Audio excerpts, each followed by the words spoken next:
விமான சுவையோ சுவை. நம்ம டிவியில் பார்க்குற ஒவ்வொரு நிகழ்ச்சியுமே வெவ்வேறு வயசுக்காரங்களுக்கு ரொம்ப பிடிச்சதாக அமைஞ்சிருக்கும். ஆனால் நாம் சாப்பாட்டை பற்றி பேசுகிறதுனால எல்லா வயசுக்காரங்களுக்குமே இந்த நிகழ்ச்சி ரொம்ப பிடிக்கும். நிகழ்ச்சிக்கு போகலாமா? சுவையோ சுவை.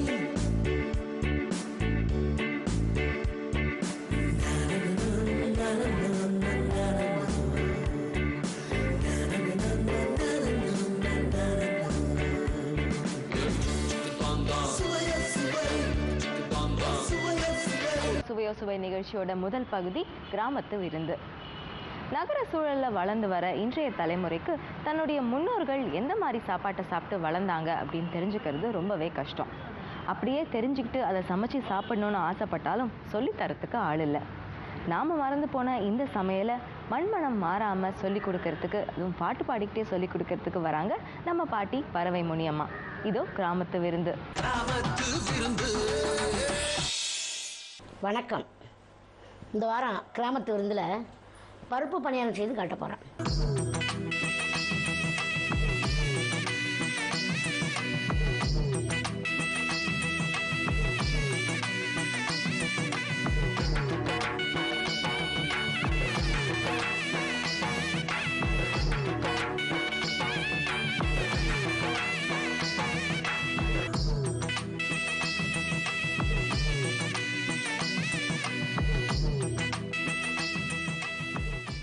இப்போ இந்த பருப்பும் இந்த அரிசியும் போட்டு ஆட்ட போகிறோம்.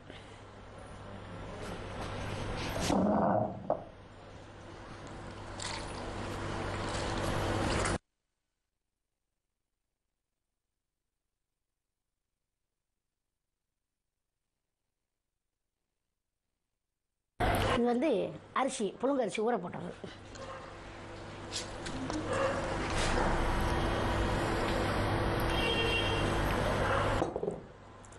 பச்சை மிளகாய்,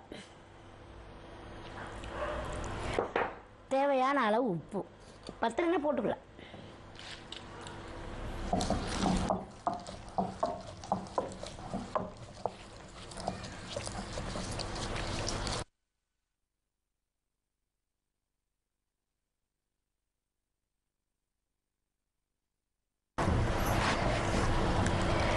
ரொம்ப வலுவலுன்னு இருக்கக்கூடாது, கொஞ்சம் நெருநெருப்பாத்தான் இருக்கணும்.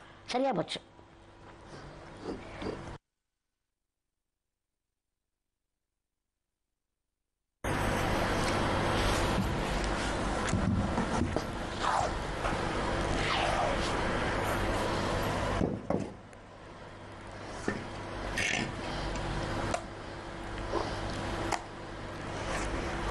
ரொம்ப தண்ணி ஆட்டக்கூடாது, கட்டியாத்தான் இருக்கணும். நம்ம இட்லி மாவு எப்படி பதமாக ஆட்டி வைக்கிறோம் அந்த மாதிரி.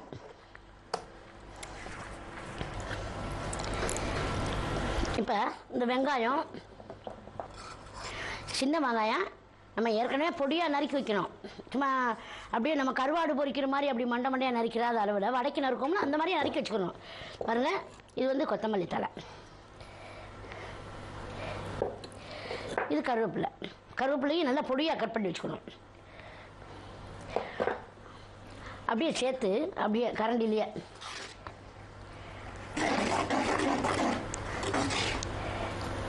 இப்போ மாவு ரெடி ஆயிடுச்சு.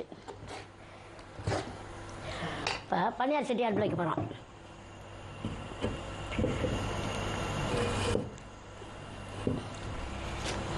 இப்போ சட்டி நல்லா சூடேறிடுச்சு. எண்ணெய் கொஞ்சம் மிதக்க ஊற்றணும் நல்லா.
மல்லு வேட்டி கட்டிக்கிட்டு வில்லு வண்டி பூட்டிக்கிட்டு ஒய்யாரமா போற வர ஒரு நிமிஷம் நில்லுங்களே, ஒய்யாரமா போற வர ஒரு நிமிஷம் நில்லுங்களே, பருப்புல மாவரைச்சு பதமாக கரைஞ்சேத்து, பருப்புல மாவரைச்சு பதமாக கரைஞ்சது கொண்டு வாரேன் பணியாரம் எனக்கு அச்சாரம் தருங்களே, கொண்டு வாரேன் பணியாரம் எனக்கு அச்சாரம் தருங்களே, எனக்கு அச்சாரம் தருங்களே.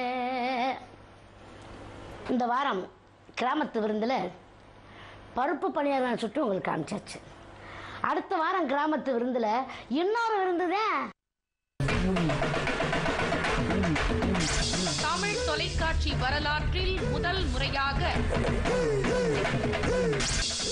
திரைக்கு வந்து சில மாதங்களே ஆன சீனி அலங்காரம் சாமியான பந்தல் கடை சொல்லுங்க. புத்தம் புதிய நகைச்சுவை திரைப்படம்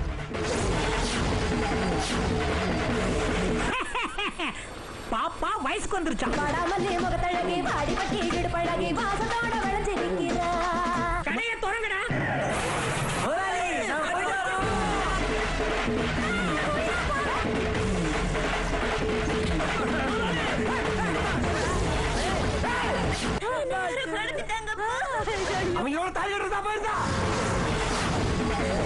ஒரு வாரமா இந்த தடிப்பை என்னை புடிச்சு புடிச்சு பேரழகன் சூர்யா மாதிரியே ஆக்கிட்டாங்க. இப்ப என்ன தானே செய்யுது?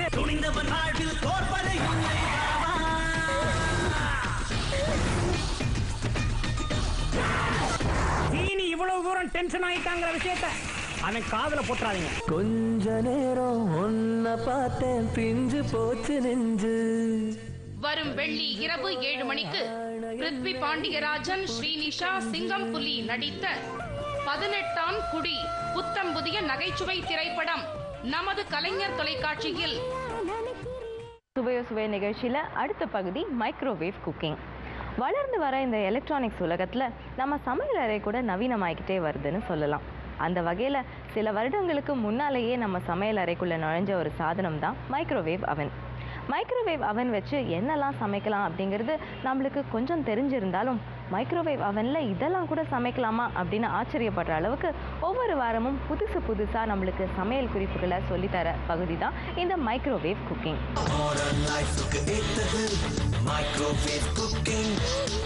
வணக்கம்.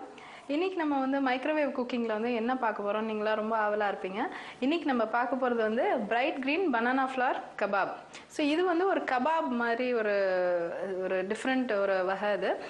இதுக்குள்ள வந்து நம்ம இதுக்கு என்னென்ன போட போகிறோம்னாக்கா வந்து இதுக்கு வந்து நம்ம வாழைப்பூவை வச்சு நம்ம பண்ண போகிறோம் அதை. ஸோ இதுக்கு வந்து தேவையான பொருட்கள் என்னென்னு நம்ம பார்க்கலாம்.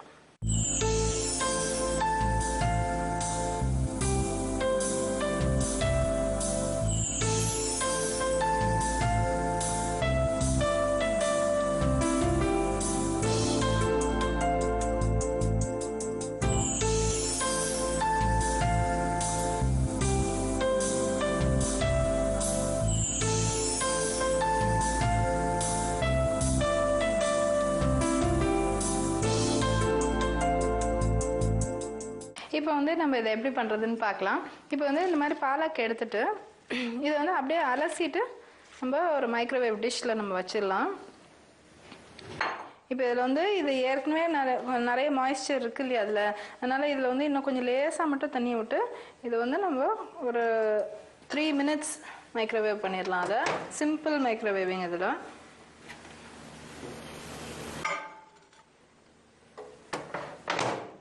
ஓகே, ஸோ இப்போ வந்து 3 minutes வச்சுருக்கோம்.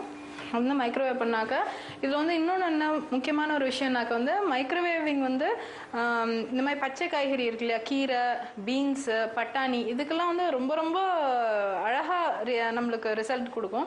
அதாவது பச்சையும் மாறாமல் இருக்கும், நல்லா வேகவும் வெந்திருக்கும். ஸோ இப்போ இதை நம்ம எடுக்கும்போது நீங்கள் பார்த்தீங்கன்னாக்கா ரொம்ப அழகாக வெந்திருக்கும், பட் ஆனால் கரும் பச்சையாக ரொம்ப நல்லா இருக்கும். ஸோ அதுதான் இதோட ஒரு பெரிய ஒரு அட்வான்டேஜ் இது.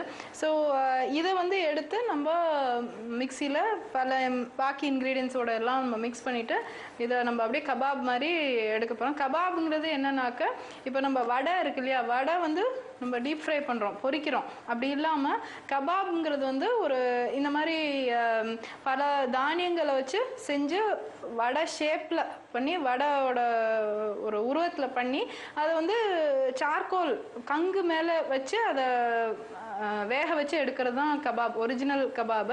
இப்போ நம்ம வந்து என்னன்னா, நம்ம அந்த கங்கு இதுக்கு எல்லாம் பதிலாக வந்து இப்போ நம்ம மைக்ரோவேவ்ஸ் இருக்கிறதுனால வந்து, இல்லைன்னா தந்தூர் சில பேர் வீட்டில் இருந்ததுனாக்க அவனில் அந்த மாதிரியும் பண்ணலாம். ஸோ அந்த மாதிரி பண்ணும்போது நம்ம இந்த மைக்ரோவேவில் இந்த ஒவ்வொரு மைக்ரோவேவில் ஒவ்வொரு ஃபீச்சர் இருக்கிற மாதிரி இதில் வந்து நம்ம இந்த பேக்கிங் மோடில் வச்சு நம்ம இதை எடுத்து பண்ண போகிறோம். ஸோ இதை வந்து எப்படி பண்ணுறதுன்னு பார்க்கலாம். ஆல்சோ இதை பேக்கிங் மோட்லேயும் பண்ணலாம், சிம்பிள் மைக்ரோவேவ் வச்சுருக்கவங்க அந்த மாதிரி ஒரு ஃபெசிலிட்டிலையும் இதை பண்ணலாம்.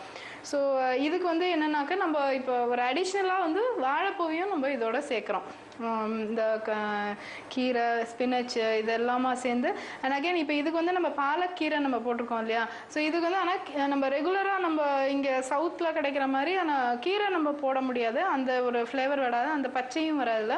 இதுக்கு வந்து இந்த பாலக்கீரை இல்லைன்னா பருப்பு கீரை அந்த மாதிரி வேறு ஏதாவது நம்ம யூஸ் பண்ணிக்கலாம். பாலக்கீரை நல்லா குக் ஆகும்போது நல்லா ஸ்மெல் வருது இங்கே. ஸோ நல்லா அதுலேயே நம்மளுக்கு ஸ்மெல் வந்துடும். அண்ட் இன்னொன்று வந்து மைக்ரோவேவ் பாத்திரங்கள்லாம் வந்து கழுவுறதுக்கு ஜாக்கிரதையாக கழுவணும், ஆனால் ரொம்ப ஈஸி. அதில் வந்து இந்த ஒரு பழைய ஸ்மெல் அந்த மாதிரிலாம் ஒன்றுமே இருக்காதனால, ரொம்ப ஒரு க்ளோஸ் கம்பார்ட்மெண்ட்குள்ளே செய்கிறனால ரொம்ப சுவையும் இதில் ரொம்ப அதிகமாக இருக்கும் மைக்ரோவேவ் ஃபுட்டில். இப்போ இதை பார்த்தீங்கன்னாக்க ஃபுல்லாக அப்படியே அழகாக வெந்திருக்கு.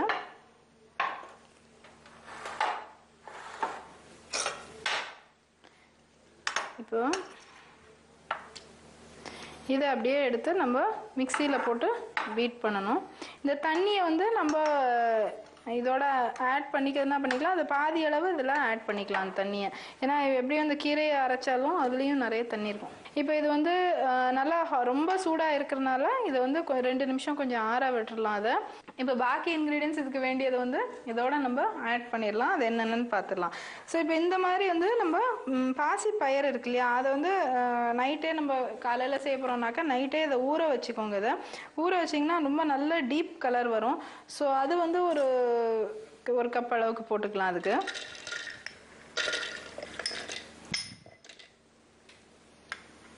அப்புறம் வந்து கொஞ்சோண்டு கடலைப்பருப்பு,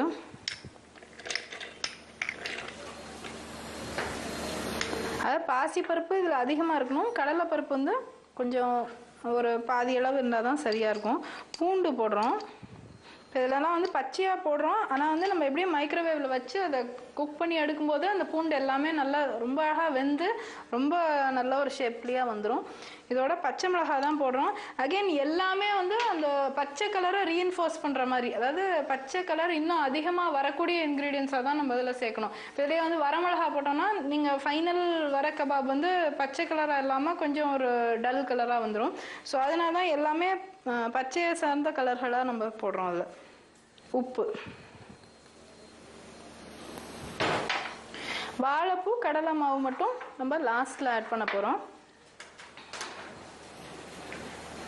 இப்போ வந்து இதை ஜஸ்ட் ஒரு திருப்பிடலாம். திருப்பிட்டு நம்ம வந்து அடுத்த இன்க்ரீடியண்ட்டை ஆட் பண்ணிடலாம். அதில்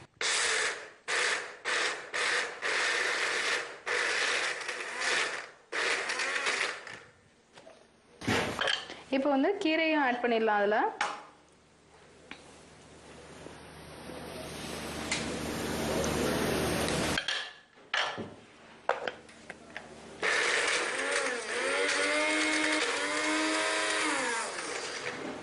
இப்போ வந்து இந்த வேக வச்ச தண்ணி வந்து கொஞ்சமாக இதில் ஆட் பண்ணிடுறோம்.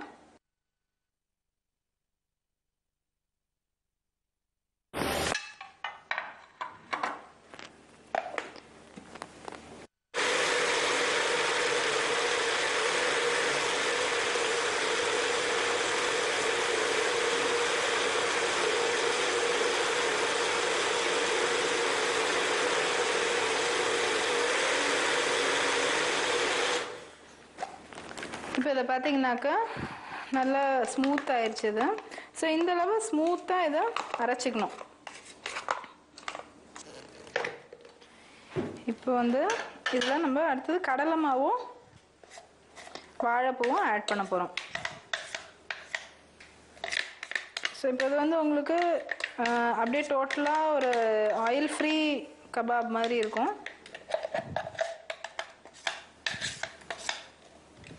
இப்போ இதில் இருக்கிற தண்ணி இருக்கு இல்லையா, அதை வந்து நம்ம கடலை மாவு போட்டு நம்ம டைட்டன் பண்ணிடணும். அதை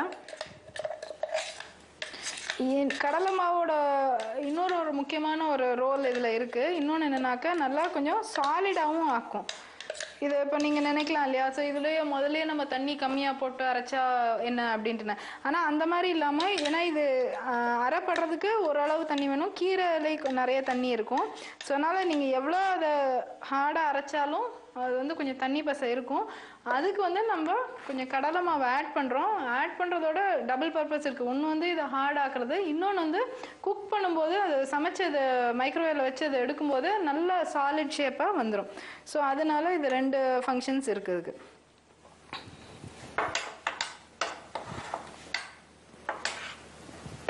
ஸோ நீங்கள் எந்த அளவு கடலை மாவு போடணுன்னாக்க இது வந்து நல்லா டைட் ஆகிற அளவுக்கு கடலை மாவு இதில் போடணும். அதுக்கப்புறம் ஃபைனலாக திருப்பி உப்பு ஒரு தரம் சரி பார்த்துட்டு இதை கபாப் மாதிரி எடுத்து தட்டிடலாம். இந்த வாழைப்பூவும் கொஞ்சோண்டு ஆட் பண்ணிடுங்க இதில். ஸோ இப்போ வாழைப்பூவையும் நம்ம ஃபைபருங்கிற ஒரு கணக்கில் இது சேர்த்துக்கிறது ரொம்ப ஒரு நல்ல ஒரு டிஃப்ரெண்ட் டிஷ் மாதிரி உனக்கு இருக்கும். இப்போ வந்து இதுக்கு இன்னும் கொஞ்சோண்டு நம்ம கடலை மாவு ஆட் பண்ணிட்டோன்னா அந்த கன்சிஸ்டன்சி வந்துடும், அந்த பக்குவம் வந்துடும். இப்போ வந்து இன்னொன்று முக்கியமான விஷயம் என்னன்னாக்கா, இப்போ வந்து நீங்கள் இது எந்த பக்கத்தில் நம்ம மாவு ஆட் பண்ணுறத நிப்பாட்டுறதுன்னு நீங்களாம் யோஜனை பண்ணிட்டு இருப்பீங்க. ஸோ இதுக்கு வந்து நம்ம அதாவது வடை மாவு அளவுக்கு அதை விட இன்னும் கொஞ்சம் லூஸாக இருக்கணும். ஆனால் அதுக்குன்னு வந்து ரொம்ப தோசை மாவு அந்த மாதிரி கன்சிஸ்டன்சிலே வரக்கூடாது இது. ஸோ இதை பார்த்தீங்கன்னாலே நான் அதை உருட்டும் போது உங்களுக்கு தெரியும், நல்லா ஓரளவு நல்லா உருட்ட வரணும். அதுக்குன்னு ஹார்டாகவும் இருக்கக்கூடாது, ஈஸியாக கையில் ஒட்டினாலும் பரவாயில்ல, அந்த அளவு கன்சிஸ்டன்சி போதும். இந்த அளவுக்கு இருந்தால் சரியாக இருக்கும். இப்போ ஓரளவு உருட்ட வருது, பட் ஆனாலும் கையில் ஒட்டினாலும் பரவாயில்ல. ஸோ அந்த மாதிரி இருக்கணும். கொஞ்சம் நல்லா ஃப்ளாட்டாகவே ஆக்கிடுங்க. இப்போ எண்ணெயெல்லாம் எதுவுமே நம்ம தடவலை அதுக்கு, இது அப்படியே அந்த ஸ்டீம்லேயே நல்லா வெந்துடும். ஏன்னா ரொம்ப தடியாக இருந்ததுனாக்கா அப்புறம் நடுவில் வேகாத மாதிரி இருக்கும். ஸோ இப்போ வந்து எப்படி பண்ணுறதுன்னு பார்த்துடலாம்.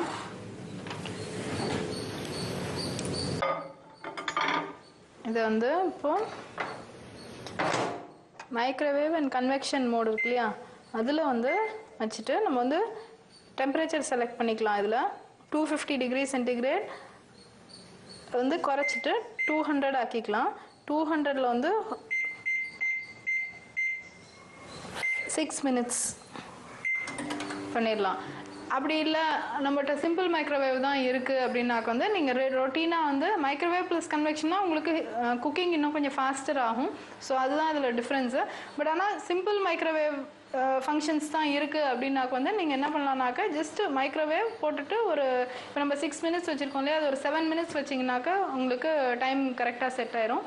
அண்ட் இன்னொன்று வந்து என்னன்னாக்கா, இப்போ இது இப்போ மைக்ரோவேவ் இல்லை தவாவில் எப்படி பண்ணணுன்னாக்க வந்து தவாவில் ஆஸ் யூஷுவல் தோசைக்கல் மேலே வச்சு இந்த மிக்சரை நீங்கள் அப்படியே போட்டு இதே மாதிரி இப்போ நான் எப்படி பிளேட்டில் அரேஞ்ச் பண்ணேன் இல்லையா, அதே மாதிரி நீங்கள் ஒரு பெரிய தோசைக்கல் எடுத்துகிட்டு நான்ஸ்டிக் மாதிரி எடுத்துகிட்டு அதில் வச்சு கூட நீங்கள் செய்யலாம். ஆனால் அதில் வந்து சில டிஃப்ரென்சஸ் கண்டிப்பாக இருக்க தான் இருக்கும். பட் இந்த மிக்சர் எப்படி டேஸ்ட் பண்ணுதுன்னு நீங்கள் ரொம்ப ஆவலாக இருந்தீங்கன்னாக்கா நீங்கள் அந்த மாதிரி கூட நீங்கள் ட்ரை பண்ணி பார்க்கலாம். அண்ட் இதில் வந்து ஃபுல் அண்ட் ஃபுல் நம்மளுக்கு protein, nutrition and plus fibre also. வாழைப்பூ வந்து இல்லைன்னா நம்ம பொதுவாக வாழைப்பூ வடை இல்லைன்னா வாழைப்பூ மசால் வடை அப்படின்னு தானே நம்ம செய்கிறோம் இல்லையா. ஸோ அதுக்கு வந்து ஒரு டிஃப்ரென்ஸாக நம்ம இந்த மாதிரி வாழைப்பூ ஒரு ஃபுல் வாழைப்பூ இருந்ததுன்னா ஒரு 10-15 பூ இதில் வெட்டி போட்டோம்னாக்கா அது ரொம்ப டிஃப்ரெண்ட் யூனிக் டிஷ்ஷாக இருக்கும் உங்களுக்கு. ஸோ இது எப்படி வருதுன்னு நம்ம பார்க்கலாம். இப்போ இங்கே மைக்ரோவேவ்க்குள்ளே பார்த்தீங்கன்னாக்கா இந்த வடை நல்லா எங்களுக்கு இங்கே குக்கிங் ஸ்மெல் ரொம்ப நல்லா வந்துட்டுருக்கு. அண்ட் ஆல்சோ இந்த நல்லா குக் ஆகிற மாதிரி நல்லா உப்பி வந்துட்டுருக்கு. ஸோ இப்போ நம்ம வந்து பார்க்கலாம் எவ்வளோ வந்திருக்கு அப்படின்ட்டுன்னு. இப்போ நம்ம வந்து மைக்ரோவேவ் அண்ட் கன்வெக்ஷன் வச்சனால கொஞ்சம் சூடாயிருக்கு லேட். இப்போ இதை செக்அப் பண்ணி பார்த்தோம்னாக்கா இப்போது இதில் இந்த மாதிரி ஒரு ஸ்டிக் இருக்குது இல்லையா, இது வந்து கேக் டெஸ்டர். ஸோ இது வந்து என்னன்னாக்கா இது நம்ம இப்படி குத்தி பார்த்துட்டு இப்படி எடுக்கும்போது இது க்ளீனாக வரணும். இதில் வந்து எதுவுமே ஒட்டி இருக்கக்கூடாது. ஒட்டாமல் வந்தாக்க தான் இது வந்து வெந்திருக்கு அப்படின்னு அர்த்தம். ஸோ இது வந்து இப்போ பார்த்தீங்கன்னாக்கா எதுவுமே அதில் ஒட்டலை பார்த்தீங்களா. ஸோ அதனால் வந்து அதுதான் இதோட செக்கு. ஸோ அதனால் இது வந்து ஃபுல்லாக வெந்திருக்குது. இப்போ இதை எப்படி சர்வ் பண்ணுறதுன்னு பார்த்துடலாம்.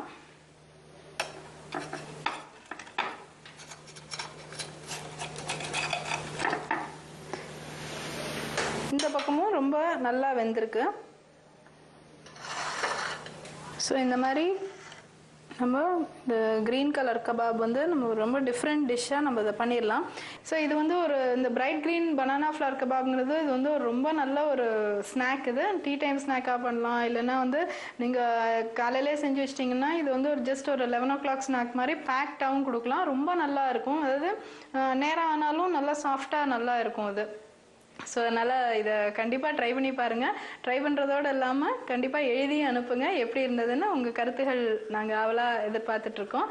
ஸோ இதே மாதிரி இன்னொரு புதுமையான டிஷ்ஷுடன் அடுத்த வாரம் சந்திக்கும் சுவையில் நம்ம அடுத்து பார்க்க போகிற பகுதி ஆரோக்கிய சமையல்.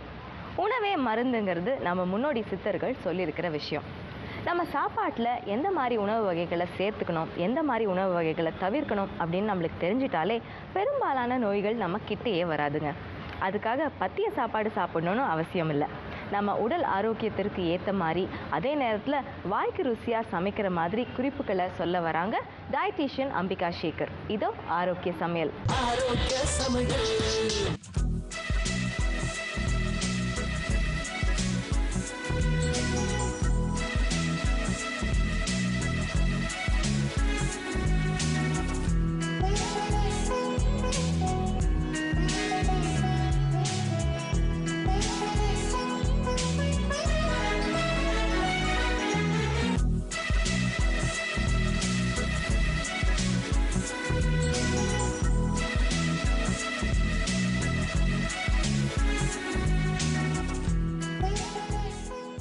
வணக்கம்.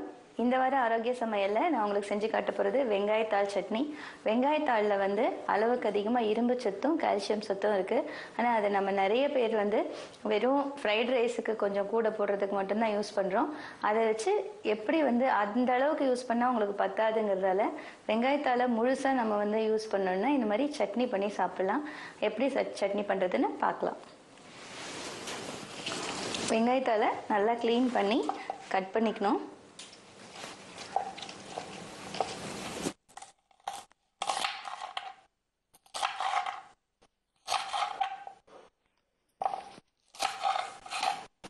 இதில் இருக்க இந்த வெங்காயம், இந்த ஸ்டாக்கு எல்லாத்தையுமே சேர்த்து சட்னி பண்ணலாம்.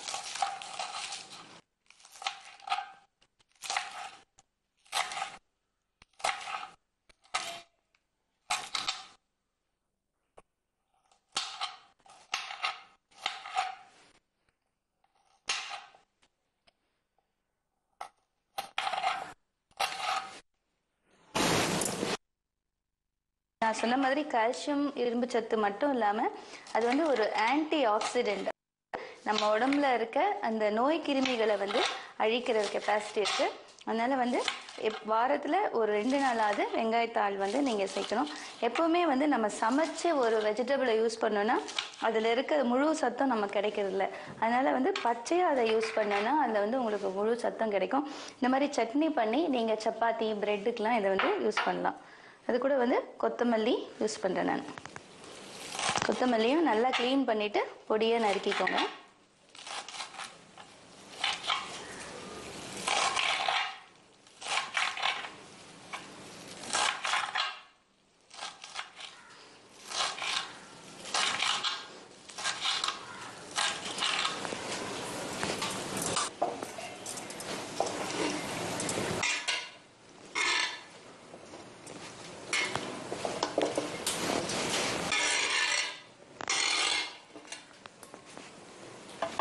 இது கூட வந்து ஒரு 10 வேர்க்கடலை வந்து யூஸ் பண்ணுறேன்.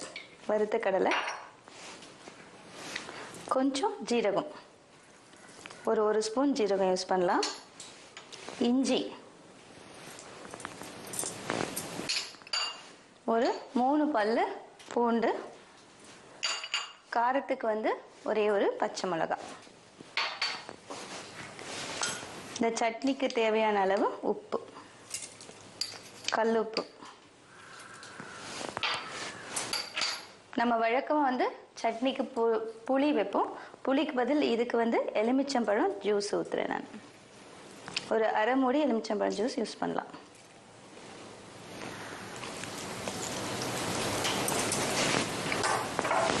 இது எல்லாத்தையும் வந்து கொஞ்சம் தண்ணி சேர்த்து சட்னி மாதிரி அரைச்சிக்கணும். கொஞ்சமாக தண்ணி ஆட் பண்ணிக்கலாம்.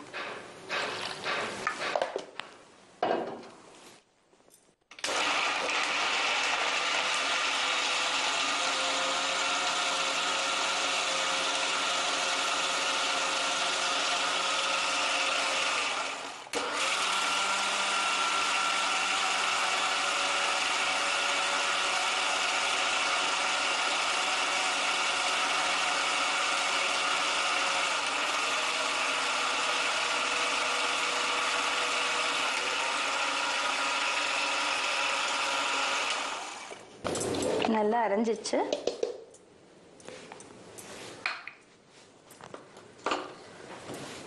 இது வந்து தாளிக்க வேண்டிய அவசியம் கிடையாது. இது வந்து முக்கியமாக வந்து இப்போ டயட் பண்ணுறவங்கன்னா நீங்கள் வந்து இதை வந்து சாண்ட்விச்சுக்கு பிரெட்டுக்கு வந்து யூஸ் பண்ணிக்கலாம். ப்ளஸ் சப்பாத்திக்கு தொட்டுக்கலாம். பசங்களுக்கெல்லாம் கொடுக்கணுன்னா நீங்கள் வந்து இதை யூஸ் பண்ணிக்கலாம்.